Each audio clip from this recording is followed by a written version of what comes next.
Another one of the things that Dallas Willard has said that messed with me, because it monkeys with some of my essential assumptions, but I think I'm coming more and more to think that he's right, is that he says human beings are actually not that mysterious. He's not saying human beings aren't mysteries in the sense that we can't reduce them. He's saying that human behavior is not as inscrutable as we sometimes make it out to be.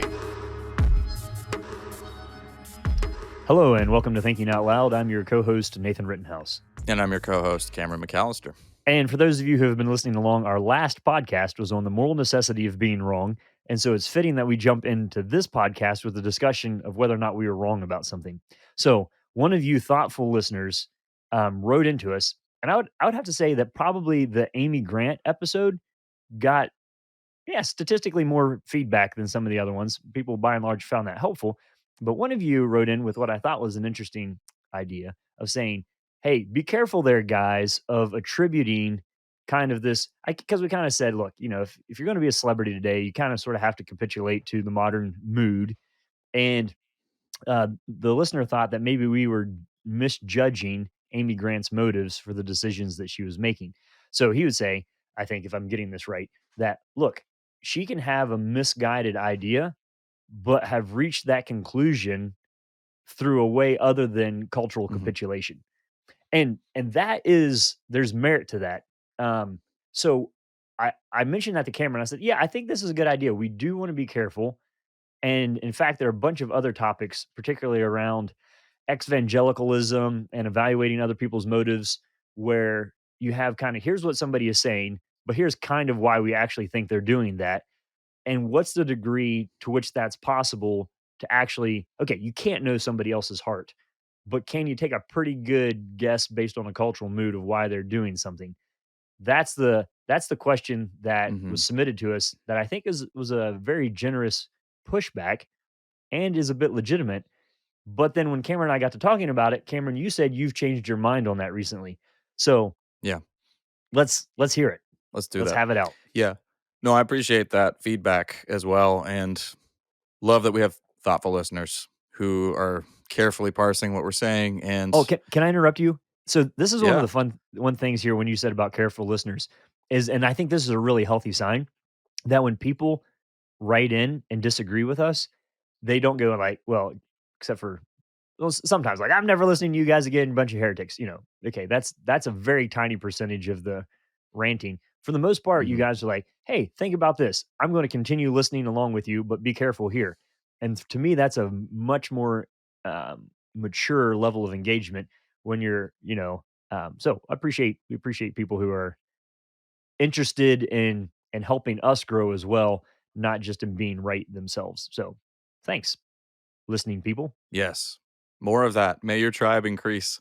It also signs that we have a little bit of a community on our hands. Woohoo. So we would love to be able to get you guys all talking together at some point too. So we're thinking along those lines.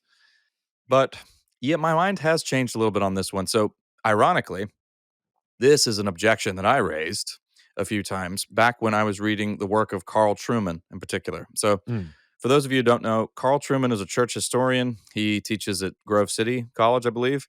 He has written a surprise bestseller recently called The Rise and Triumph of the Modern Self, which is a book I would heartily recommend. It's really good. It's a work of synthesis. It brings together several different thinkers. So Charles Taylor, Alistair McIntyre, both of whom we reference numerous times on this podcast, and another one who's a little bit more obscure, Philip Rieff. Philip Rieff is a wonderful thinker. I would never know who he is were it not for my dad, Stuart McAllister. Philip Rieff wrote a book called The Triumph of the Therapeutic. Very important book. He also wrote one about Freud called Mind of the Moralist. Probably one of the most incisive interpreters of Freud, I would say, but also one of the most incisive cultural critics on and interpreters of the modern mood. That said, he's really dry. He's not very interesting to read, but what he says is so powerful and so just very, very penetrating thought. Function over form. Right, but Carl Trueman is a wonderful writer, very clear and very concise. And so he brings these three together. Didn't we really talk about well. Truman? Was he, like, hashing out with David French over something, like, a year ago or so? Well, anyway, He has a few times. So Carl Truman, he's come up before on he has. Yeah, we've mentioned him a few times. I mean, he writes frequently for First Things magazine. And so First Things magazine was the I mean, we're getting very niche here, but First Things magazine had a whole series of articles kicked off by Sorab Amari. Amari about David Frenchism and really Yeah. criticizing a certain strain of prominent evangelicals. So Truman is in that camp, and that's where. So this is where I initially disagreed with him a little bit. So Carl Truman has for a long time actually been saying, "Hey, all of you evangelicals," and I don't think Carl Truman would call himself an evangelical. He's Orthodox Presbyterian, but he had said for a long time, all of you cultural engagers, all of you guys who put such a high premium on influencing the culture, you're in for a rude awakening. Because as we move more and more toward a post-Christian culture here, the tolerance and patience with Christianity is really going to wane drastically. And then you're not going to be able to get a seat at the table anymore unless you either water down what you believe or you compromise in some way and you adopt a more progressive script or something like that. And the thrust of some of what he would say seemed to be assuming that the motive behind these endeavors was to try to ingratiate oneself with non-Christians and to just fit in. Yeah, now I remember it, Nathan. It was he had written a piece actually criticizing Mark Knoll and George Marsden, actually. Oh, That was the yeah, piece that on the academic, yeah, that's right, like, and we talked fitting about in that at the because academic table. That's what it was. yes, and yeah, so his thinking there was, just to recapitulate for just 1 second, was that George Marsden and Mark Knoll, both first-rate historians, they seemed to believe that if you worked really hard at your craft and you just excelled as a scholar, you would gain a hearing just on the basis of the excellence of your work. And he's pointing out, more people are pointing this out, and I think a lot of our listeners would agree that increasingly the excellence of your work, the quality of your work, doesn't necessarily make a difference in certain university settings where Christianity is just ruled out on general principle and is viewed as socially harmful and pernicious.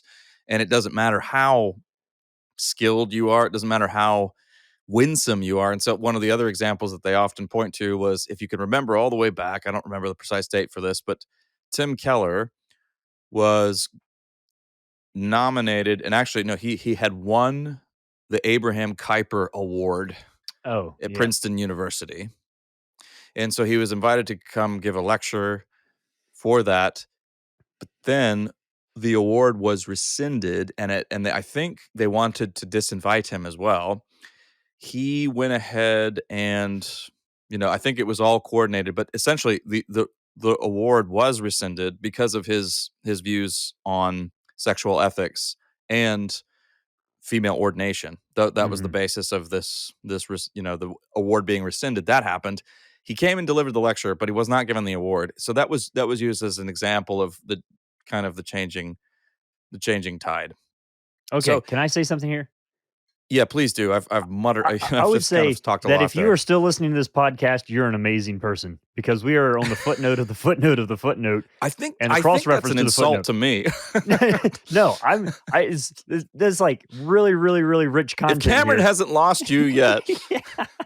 So anyway, hang in there. All right, we're pulling this back around to yeah. Okay, I just it's a compliment to yeah, everybody involved, but I'm just saying this is why we will never have a million not listeners to our podcast. no compliment to me. All right, let me get off the footnote.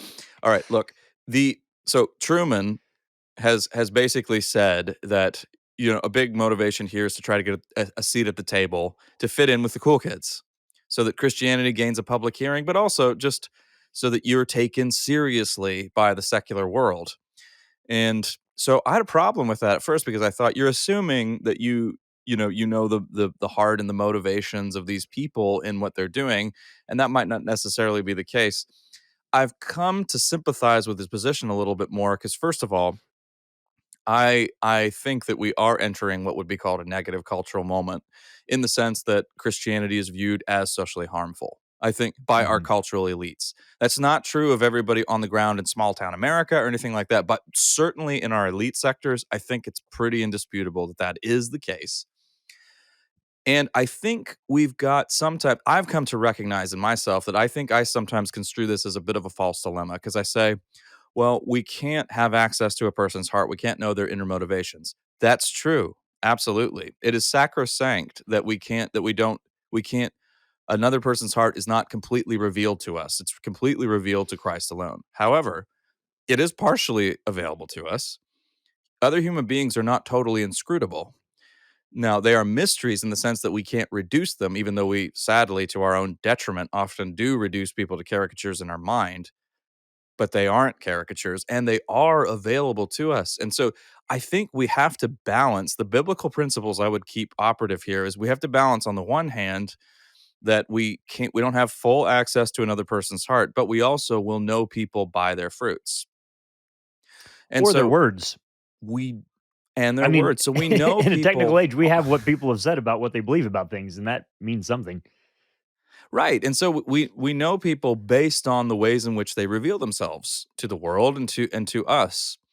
And I think one thing I always do try to do here and maybe this didn't come through with the Amy Grant episode, but I want to do that. I want to do that here as well is assume that people have good intentions when it comes to this to their engagement. So I do think that evangelicals in particular, and I mean, again, this is evangelicals are my people. This is where I came from. These are the circles I've grown up in. But place a really high premium on cultural influence.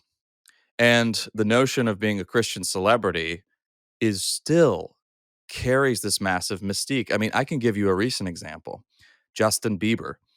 When people got so I mean, I can tell you about numerous conversations of people who were just over the moon when he and his wife, whose name escapes me now, were reading Tim Keller's book on marriage, for instance. Mrs. And Bieber? when people That was just a yes, guess. this is just yeah, I don't No, Mrs. Bieber. no, So when, but the notion that isn't this great that I mean Justin Bieber and I when I tried to push into this a little bit with some people, they actually got annoyed with me. I mean, there were a couple of occasions where I said, "Why is this such a big deal?" And, I got what I asked for. It's a big deal because duh, it's Justin Bieber. Hello, which okay, fine. But why does it make such a difference? And the idea, and again, lots of eye rolls and lots of people annoyed with me, but the idea seemed to be because of the potential impact somebody like a Justin Bieber can have if he spreads the message of the gospel from his absolutely massive platform. And okay. another example would be Chris Pratt, who Mm. was at an awards show. Can't remember which one it was. Maybe it was MTV Awards. And he had a speech where he said some silly Chris Pratt things, and interspersed with that were some vague, hazy, general words about God. And some people were really excited about that. Oh, he's using his platform. And I mean, we've talked about the phenomenon of the prizing the celebrity, but the notion that this will somehow carry some sort of outsized impact because it will reach more people, I find completely unpersuasive. By the way, I think it'll reach a ton of people, but if we're talking about long term depth, reach, as in helping people to cultivate inside out change and discipleship, I think that is Uh, absolutely not going to happen here.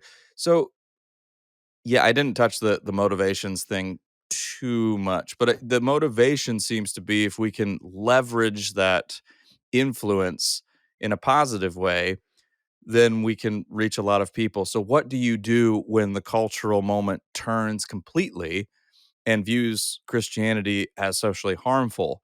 Then your options become limited. Now, with regard to Amy Grant, of course, I don't know her full motivations for, just to remind our listeners, she is her and her husband Vince Gill are hosting a gay wedding on their ranch property for her niece.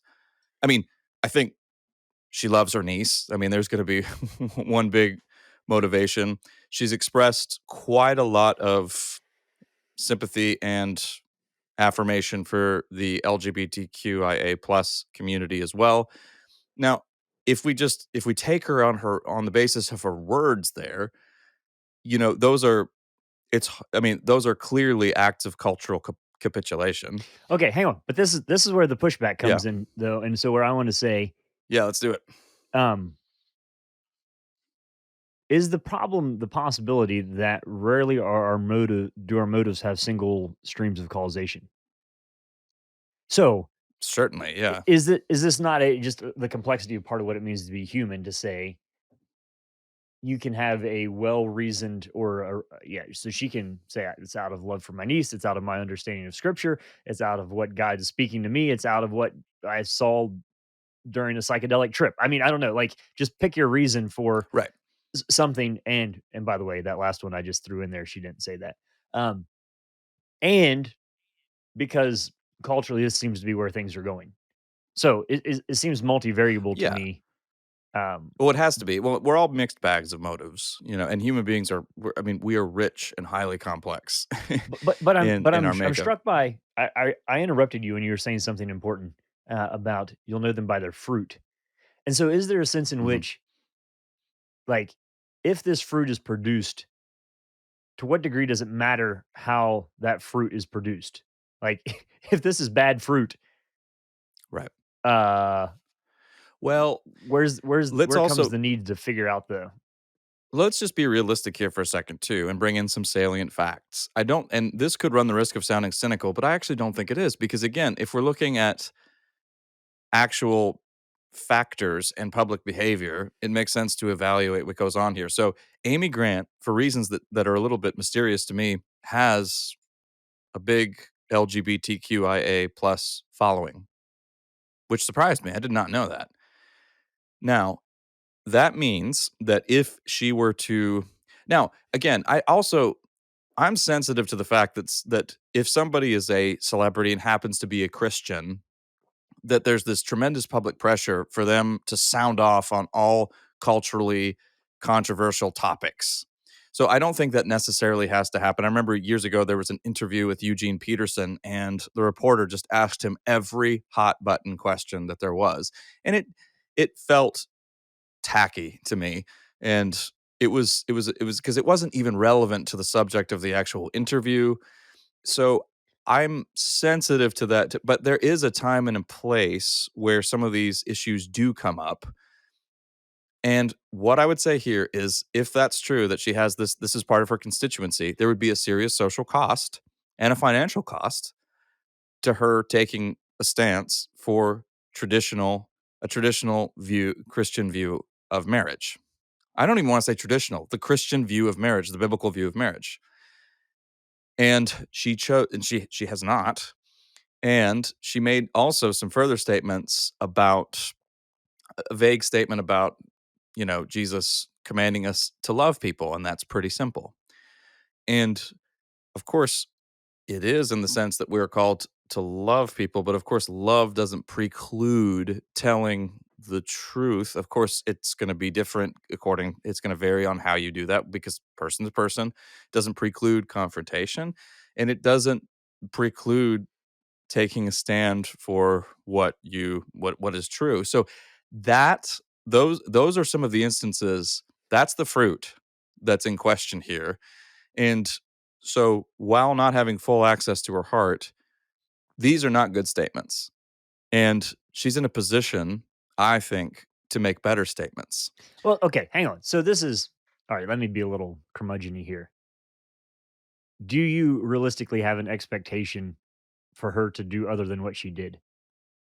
So I guess my No. question is like, why are we shocked and surprised here, or why is this even really a that dog No, chased a and cat? another Amazing. Well, well, you know what? That's kind of how that works.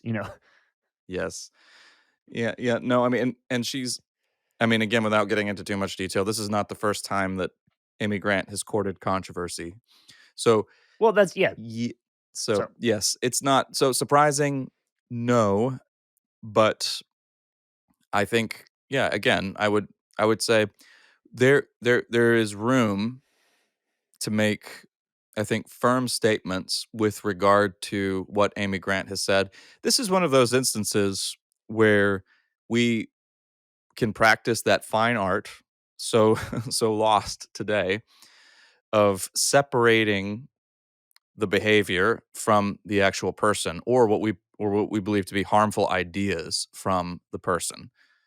So Well, we hang on, can hang on, hang on, hang on. Uh, I gotta think if I think that's true. So, separating the idea from the value of the person, but your that's ideas what I very mean. much are a part of who you are. Part of who you are. No, no, Yeah, meaning the value yeah, of the person. So yeah. I mean we can say, so Amy Grant, some of her statements I would say are, well, that I believe that, I seriously think that is wrong. But you can say that without dismissing her as a human being and Sure. writing her off as a human being.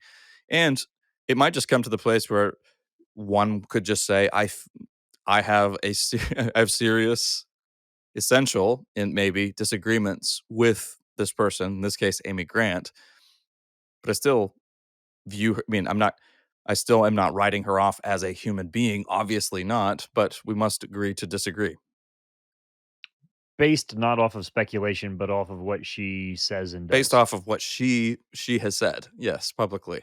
Correct. Well, there you have it.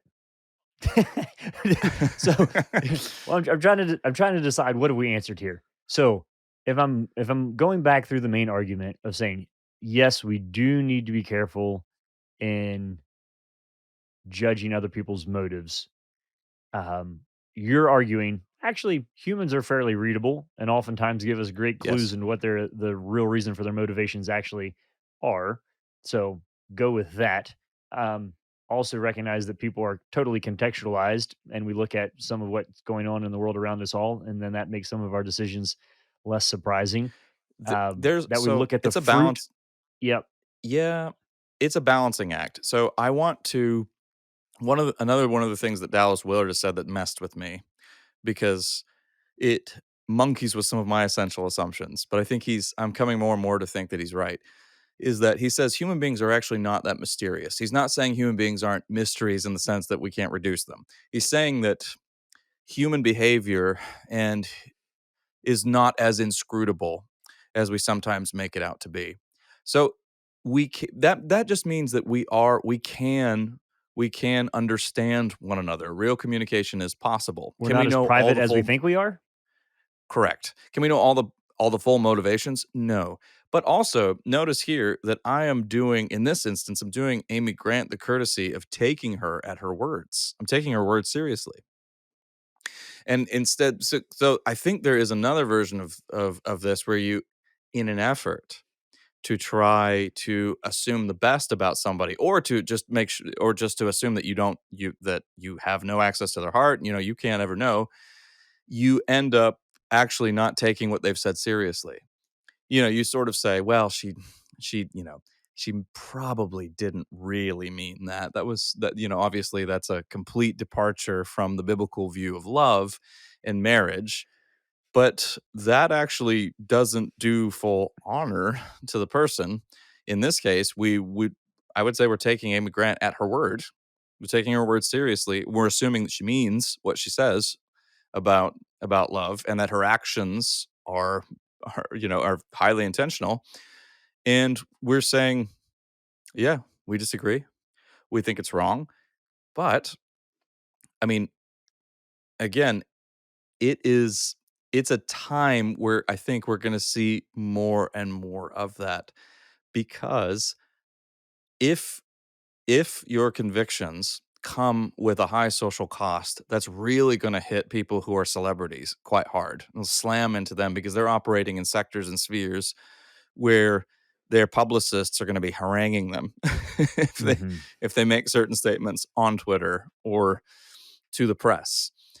And so that is a factor. I mean, again, so many stories keep flooding into my mind. I'm recalling one about Bono from U2, which was not too long ago, where a lot of people were dismayed to find that he was voicing his support for the pro-choice movement in Ireland. And again, because he's been seized on as a kind of beacon for the church. I mean, you have whole worship movements that model their music after U2. So I think this is where we need to be careful with that. I'm not saying positive cultural influence is isn't a good thing. I'm not saying that, for instance, a show like The Chosen isn't a good thing. It is. But I'm just saying it's you're walking a bit of a tightrope, and especially at a moment like this in our culture where Christianity is seen as poisonous by some people. That's not overstating the case. It will it will likely come with moments where it's just if you get that platform, if you get that big audience, experience shows here it's really, really hard to let it go. Yeah. So answer this question then. Why am I becoming, at the ripe old age of 36, just increasingly like cynical isn't the right word. But I mean, we live in a time in which love is what makes a Subaru a Subaru. You know, like Mhm. we're almost to the Yeah. point where like the public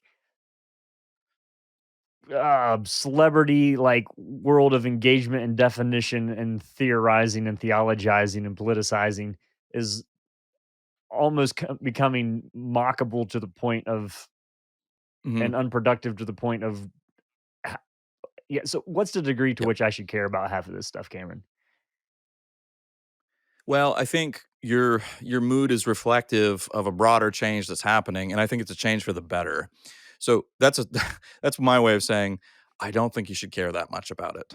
Now that Yes, right by answer. And I culturally right, pressured you into saying that, and I know the motivations of your heart in getting there well, because by you want to be saying here that, with me. by saying that, please don't hear me saying, "Oh, Amy Grant, Bono, they don't matter." I'm not saying that at all. But I am saying though, one of the way I've been phrasing this, the shift that's happening is we're moving away from, hey, give me a really powerful talk and speech on your Christian convictions. We're moving away from that to more one-on-one. What is it? Tell me what you do. Okay, you're a Christian. What actual difference does that make in your day-to-day life? What do you do? And I think some Christians hearing this who are, a little bit more low church, some of us might think first, scratching our heads, well, I don't know. What do we I mean, we listen to podcasts, we go to conferences occasionally. Even that's waning now, by the way. Go to Passion Conference here in Atlanta. That's where I live.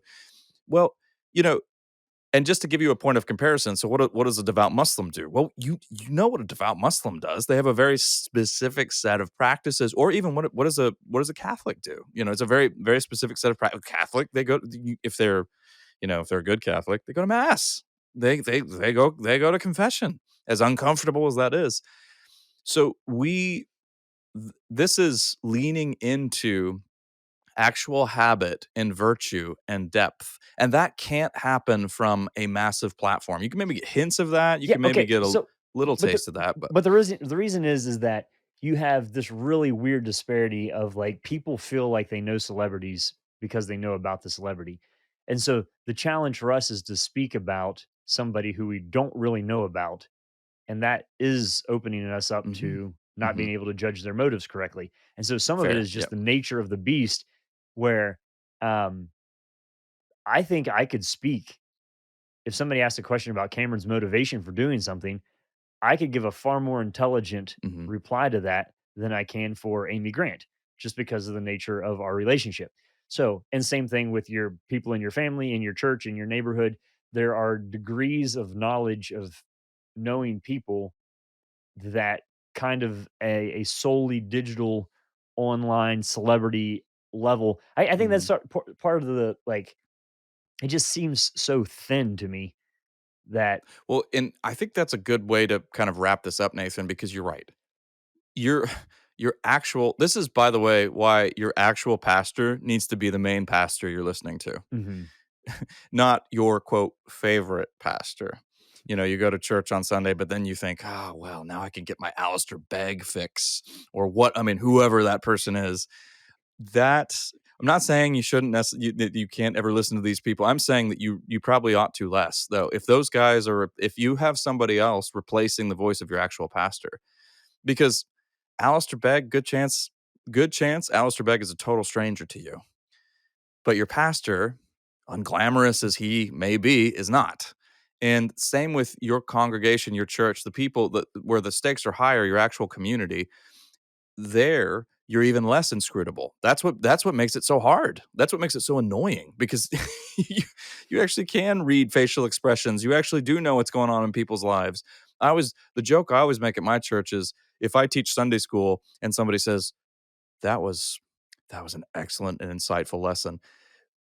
But they also have to these are also the people who have to watch my children in the nursery, and then I get to hear later on about what my son said or what my, what my daughter did, and it's just instant accountability, instant kicking me off any kind of platform there would have been, instant demystification, and as much as I don't like that, it's actually really healthy, it's good. And so leaning into your a real community, not people where you have degrees of separation where you can maintain this kind of tight control is so, so important because their motives you don't have full access to somebody's heart, but you have partial access. And that access increases as you know a person. Yes, a celebrity, somebody, I mean, Amy Grant, total stranger to me. I don't know anything. I don't know her at all. I mean, I can speak about some of what she said on the basis of her words and on the basis of our shared humanity, which, by the way, is really important. That's a whole nother podcast. We need to talk about that sometime. We've got an odd form of nominalism these days that basically says my individual experiences are so utterly and completely snowflakey and unique that nobody can access them except me alone. That is I would suggest to you that is completely and totally untrue. You're unique like Humanity is a everyone else. universe. Yeah, humanity is a universal category. We can, by empathy, enter into one another's experiences. Not totally, but we don't have to totally. We can relate to one another. Okay, Anyway, let's land this end plane. rant. What are we saying Land the here? plane. We're saying that we do need to be careful when we attribute motivation to somebody who disagrees with us. Yep, That being absolutely. said, Cameron's nodding here to affirm that. That being said, we can take the fruit of their actions, the words that they speak, the things that they're associated with, the fact that they're human like us, and make some valuable contributions to piecing together something that is helpful for us as we think about how we want to orient our lives. And if you can't do that, then actually any type of analysis or knowing or communication kind of breaks down. And so there is a certain degree of unknown to each person, but is there enough in order for us to make statements about how we want to respond to things that we see other people doing? And we're to that question, we're saying the answer is yes. Mm, Enough is known there. Um, so we can separate out being judgmental about the value of somebody from being concerned or critical or encouraged by the words, speech, and actions of other people. So there you go. Not a nice and tidy bow on the question, but really appreciative of the person who wrote that into us. Gave us some good ideas to kick around here. And hopefully, for those of you listening, it's been a caution and an encouragement. That's what I'm taking away from this. So, thanks for sticking with us. You've been listening to Thinking Out Loud, a podcast where we think out loud about current events and Christian hope. Thanks for listening to Thinking Out Loud. If you'd like to learn more about what we do, book Nathan or Cameron, or if you'd like to support us financially, whether through a one-time donation or on a monthly basis, you can do so on the donate page at www.toltogether.com. That's toltogether.com. And please consider leaving us a 5-star rating and sharing this content with your friends. It really does help.